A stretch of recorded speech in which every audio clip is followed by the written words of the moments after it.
Welcome back to Daily Flash. I'm Matt Doolittle, and I'm feeling a little hungry, and it's all because of the Walt Disney World Swan and Dolphin's Food and Wine Classic. It's the time of year when my taste buds just start jumping, and I hear the classic calling me everywhere. Did you hear that? Yeah, it's calling you too. Joining us to talk about it is Luciano Sperduto, Walt Disney World Swan and Dolphin, Director of Food and Beverage. Woo! Tell us about the Food and Wine Classic. I am so stoked for this. Well, I love your excitement. So we love that. So that's great. So yeah, it's our 14th year this year. We're really excited. It is bigger and better than ever.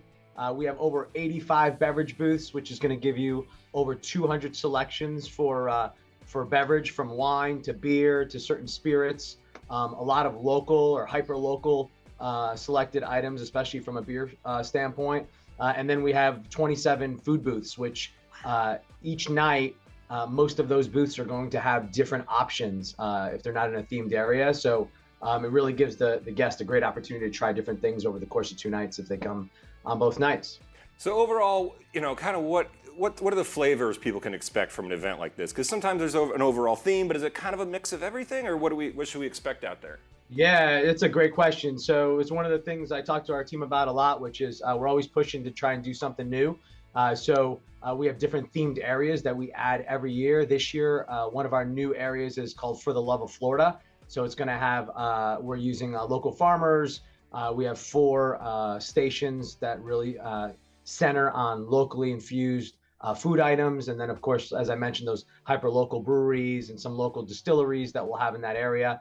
And then that area also has its own entertainment. We also have a Chinatown area, which will have entertainment, as well as one of our other new areas is called the Rosé Room, which will be all things rosé, still, sparkling. We'll have some food in there, and we really try and have the guests become like engulfed in when they enter those types of themed areas, and really have a lot of fun with it. So it's a chance for us to get creative. It sounds like a lot of engulfing is going to be going on there. Now, how long has this event been going on? I think I went a few years ago, but I know it's been going on for a little bit. Yeah, it's 14th year Wow. that we've been doing the Food and Wine Classic. So extremely proud. And one of the things we're really proud about is our entire team really gets behind it, and we're the ones sort of putting the whole thing together, especially from a culinary standpoint. Our culinary team is making all the food here on property. And another quick question, like when you guys are putting the menu together, is it a collaborative effort? Like, are you guys mixing and matching, or do you kind of set the tone and have them go off of that? I am fortunate to have an amazing team. We've worked together for a very long time. So we get together, it's very collaborative, and we'll start planning essentially the Monday after the Food and Wine Classic ends this weekend for next year, and talk about sort of, what we liked, what we didn't like, and start talking about menu items. So it's an entire year process, but yeah, it's a team effort, 100%. That's awesome. And this year, the event wanted to do something special for veterans, because usually this is on Veterans Day weekend, and team up with your friends of the Fisher House. What does the organization do, and how did that relationship come about?